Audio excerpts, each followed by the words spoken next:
ഇപ്പോൾ ഒരു നിയമം ഏതാനും ദിവസം മുമ്പ് പാസാക്കിയിട്ടുണ്ട്. ഏത് മന്ത്രിയെയും കുറിച്ച് നമ്മൾ പറയുമ്പോൾ ബഹുമാനപ്പെട്ട എന്ന് പറഞ്ഞേ പറ്റൂ, ഇല്ലെങ്കിൽ നമ്മൾ ജയിലിൽ പോകേണ്ടി വരും.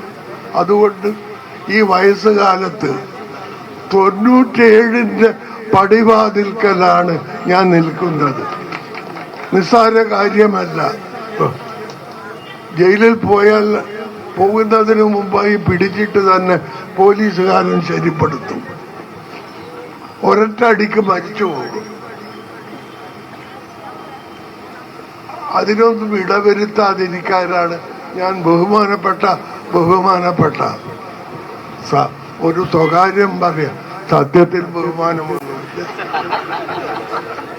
സത്യം പറയണമെന്നാണല്ലോ ഗുരുനാഥന്മാരെല്ലാം പറഞ്ഞിരിക്കും. ബഹുമാനം. പക്ഷെ നിയമം അനുശാസിക്കുന്നതോട് ബഹുമാനപ്പെട്ട എക്സൈസ് മന്ത്രിയോട് അത്യന്തം വിനീതനായി ആവുന്നിടത്തോളം നടുവണങ്ങി ഞാൻ അപേക്ഷിക്കുന്നു. മാന്യര്, ദയവായി ഇതിൽ നിന്ന് പിൻവലിയണം.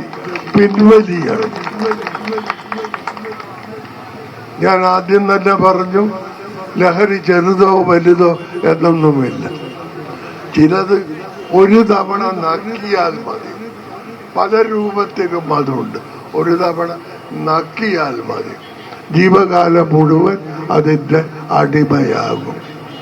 ഞാൻ ഇന്ന് ഇവിടെ വന്ന് സംസാരിക്കുവാൻ സർവഥാ യോഗ്യനാണ്. കാരണം ഞാനിത് ഉപയോഗിച്ചിട്ടില്ല. ഞാനിതൊരു കാലത്തും ഉപയോഗിച്ചു. അതുകൊണ്ടാണ് ഇന്ന് ഇവിടെ വന്ന് സംസാരിക്കുന്നത്. ഈ സംരംഭത്തിന് ഇതിൻ്റെ നായകനായ ശ്രീ രമേശ് ചെന്നിത്തലയ്ക്ക് എല്ലാവിധ ഭാവുകങ്ങളും ആശംസിച്ചുകൊണ്ട് ഞാൻ എൻ്റെ സംസാരം അവസാനിപ്പിക്കും.